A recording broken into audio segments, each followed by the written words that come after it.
Hey y'all, in today's video, we are going to talk about the top ideas that I have for other people to start their own nurse entrepreneurship and also why you are so perfectly positioned to become super successful in a very growing field in entrepreneurship in 2022.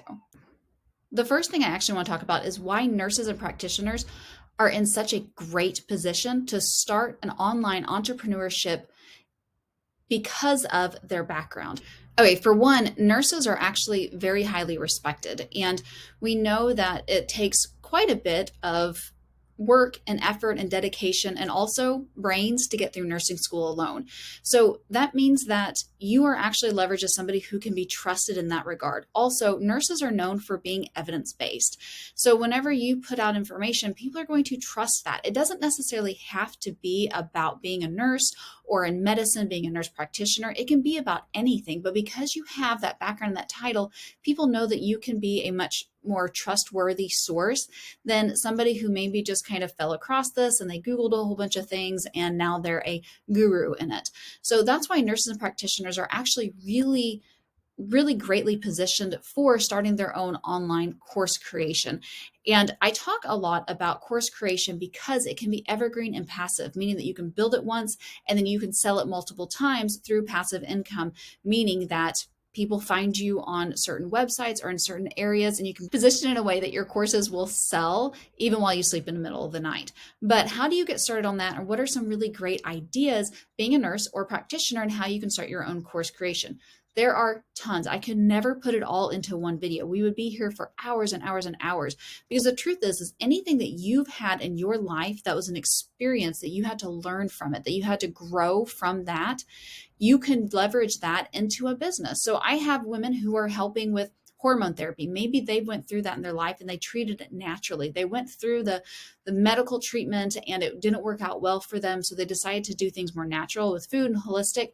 They were able to get maybe a simple certification. Maybe they did not get a certification, but they had that nursing background. So they had the actual medical knowledge also there in order to make sure that they're giving quality information to people. Maybe they are helping women with overcoming nutritional imbalances. Maybe they are helping other women decrease the rate of first trimester miscarriages. I've seen women be able to do businesses based upon their financial growth.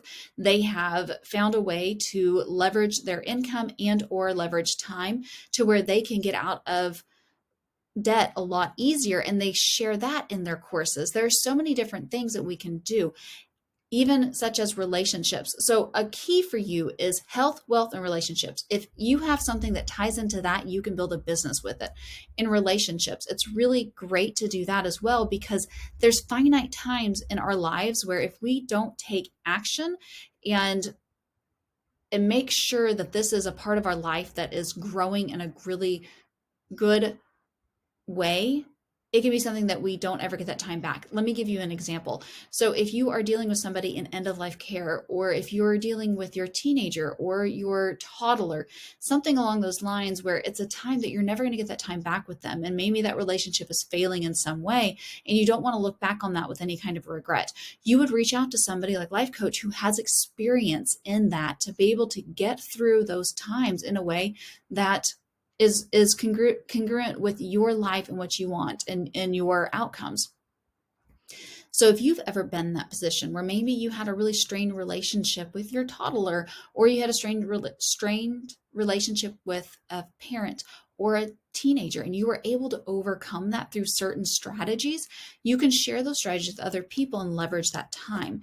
Something else that people do is during infancy, they'll help other moms get their babies to sleep through the night. And how just priceless is that? You know what I mean? Like there's so many things in our life that we really undervalue and that we've learned, and it can actually be of something that's really great benefit for others. Now, with that being said, I always say that you have to make sure that you do the market research and make sure that there's something there that people actually want, that it's something that's leverageable, that you can build this course out and people are going to be excited about it. There are several technical ways that I can teach you how to do that, but really simple here on this platform. The easiest way for me to teach you that is to start doing market research by word of mouth. So one of the best ways that you can start is asking other people in that population, who is it you want to work with? Find out who it is you want to work with, and then move towards what do they need that I have an expertise in. And you can start asking people that one-on-one. You can go into Facebook groups. You could go into your friends list. Ask them, hey, what about this situation do you need help in? And people will tell you. The more you hear a resounding, this is what I keep on hearing, the more you can really know that this is a really great area. From there, you can take that qualitative information that you're getting from your friends, family members, close people, people in Facebook groups that are within your niche market, whatever it is, and take that to the real research. Go through and see, what are people searching for? What are people searching for that has a high competition? Where is it in that, even in the high competition area, that I can really niche this down in a way that makes it not competition? Which part of that population is not being served the way that it should be? Maybe you niche down by race or by age or by gender, but maybe also you niche down more by certain complications. So it might not just be a strained relationship with a teenager, it might be a strained relationship with a defiant teenager, or somebody who's introverted or extroverted, or going through a certain phase in their life that they are struggling with, and you're having a hard time connecting with that child. So there's so many different ways that we can really and truthfully niche down, but we want to make sure that it's in a way that is searchable, meaning people can find you and people need that information. And there's not a whole bunch of courses, or there's not a whole bunch of other things that are already created through that. So that's what I really like to help my people with. And it's really and truthfully the special sauce for building a business that launches, making a lot of income right off the bat. So those are all just simple ideas that you can be using to start your own business. But remember, nurses really are somebody who is strongly positioned in a great way to start their own business.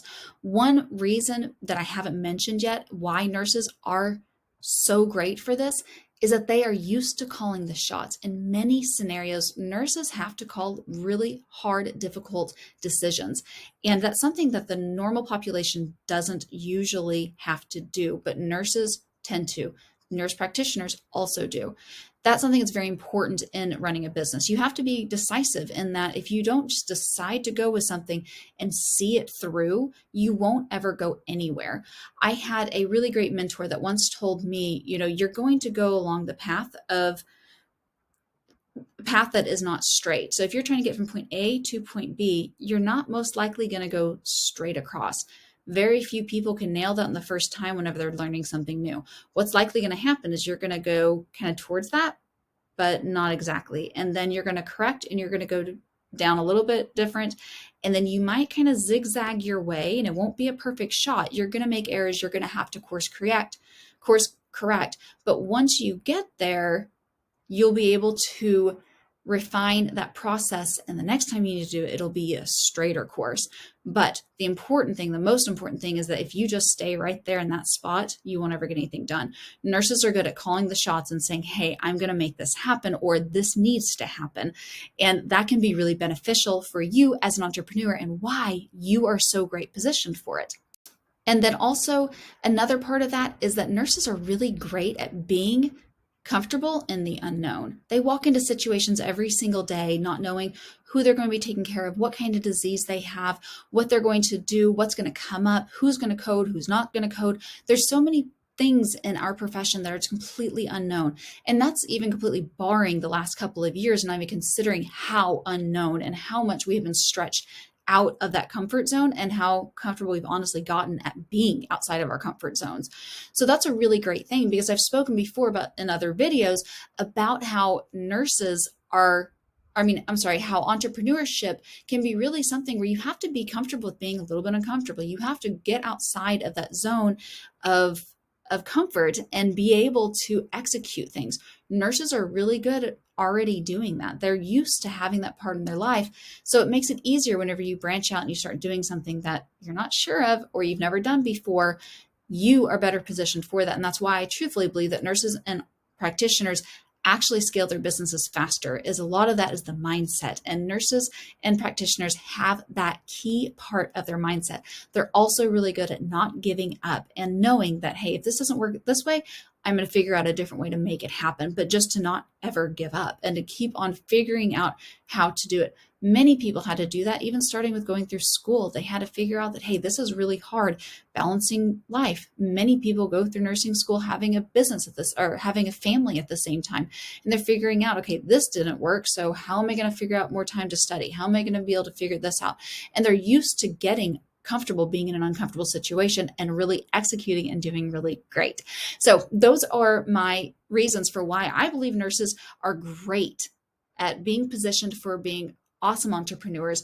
And they are somebody who is going to absolutely flourish in this business. If you didn't already know this, it is online entrepreneurship, meaning that building courses and building a business around that course is projected to grow by $300 billion in the next 4 to 5 years. So nurses, I believe, are going to be a huge portion of that, and they are going to be a driving force in that. So make sure that you're not missing out if that's something that you have a dream on. And also keep your mind open to figuring out, what is it that I can serve to help other people? There's so many different things in our lives that you can help people with, being a life coach, a wellness coach, or just knowing like a financial coach, but try to keep it within those 3 buckets that we talked about. So the health, wealth, and relationships, but make sure that you niche it down in a way that makes you stand out in a proprietary way. So if you're finding this to be very helpful to you and this is something that speaks to you, please put a comment below. Let me know. You reach out to me by email if you want. I love hearing from you all. It's one of my favorite things about being an entrepreneur is meeting new people and helping you and hearing from you what you need and what speaks to you the most. And of course, if you found this to be helpful, go ahead and click subscribe because I'd love to see more of you around here.